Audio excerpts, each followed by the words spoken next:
ভোরের আকাশ তখনও পুরোপুরি উজ্জ্বল হয়নি, চারদিক নিস্তব্ধ।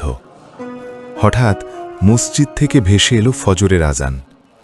আল্লাহু আকবার, আল্লাহু আকবার। এই আজানের ধ্বনিতে ঘুম ভাঙে একটি ছোট গ্রামের, আর সেই গ্রামেরই এক সরল মুখের ছেলে সালমান।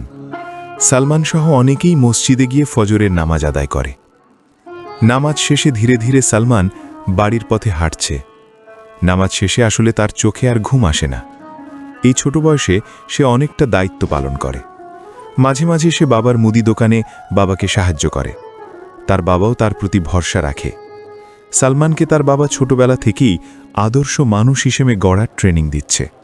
সে সোজা বাবার মুদি দোকানের সামনে গিয়ে দাঁড়াতেই তার বাবা তাকে দোকানে থাকতে বলে তিনি একটা দরকারি কাজে এক পাশের বাড়িতে গেলেন, আর দোকানে রইল সালমান।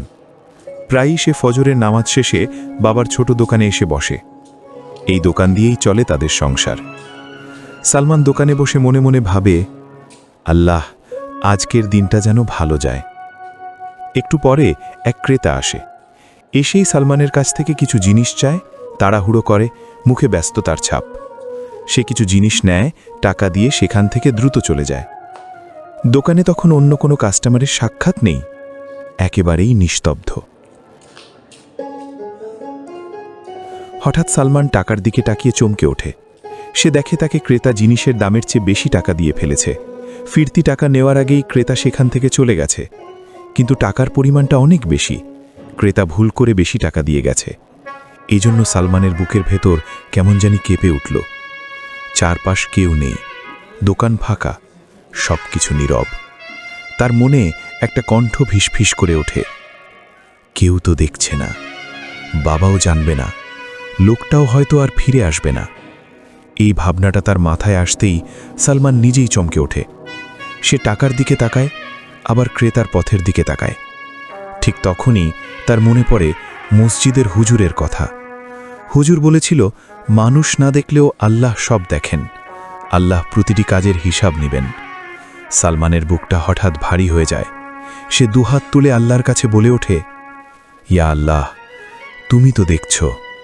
আমি যদি এই টাকা রেখে দিই, মানুষ জানবে না, কিন্তু আল্লাহ, আপনি তো জানবেন। আজ যদি আমি মিথ্যা করি, আজ যদি আমি অসৎ হই, তাহলে আমি কিভাবে আবার মসজিদে গিয়ে তোমার সামনে দাঁড়াবো হে আল্লাহ। সালমান গভীর নিঃশ্বাস নেয়। মনের ভেতর যে যুদ্ধ চলছিল, সেই যুদ্ধে ধীরে ধীরে ঈমান জয়ী হয়। সে টাকা আলাদা করে নিজের হাতে রাখে। মনটা একটু হালকা লাগে। কিছুক্ষণ পর হঠাৎ দূর থেকে পায়ের শব্দ শোনা যায়। সেই ক্রেতাই ফিরে আসে। তার কাছে তার মুখে দুশ্চিন্তা।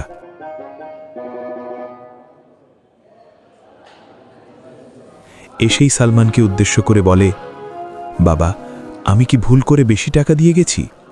সালমান এক মুহূর্তও দেরি করে না। তার মুখে এক শান্ত হাসি। সে টাকা এগিয়ে দিয়ে বলে, জি চাচা, এই নিন আপনার টাকা। ক্রেতা হতভম্ব হয়ে তাকিয়ে থাকে। তার চোখ ভিজে ওঠে।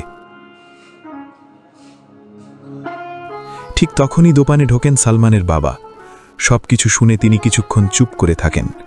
তারপর ছেলের দিকে তাকিয়ে গর্ব করে বলে, বাবা, আজ তুমি শুধু টাকা ফেরত দাওনি, আজ তুমি প্রমাণ করেছ তোমার অন্তরে আল্লাহর ভয় আছে। এই ভয়ই তোমাকে দুনিয়া ও আখিরাতে বড় করবে। সালমান বাবার দিকে তাকায়।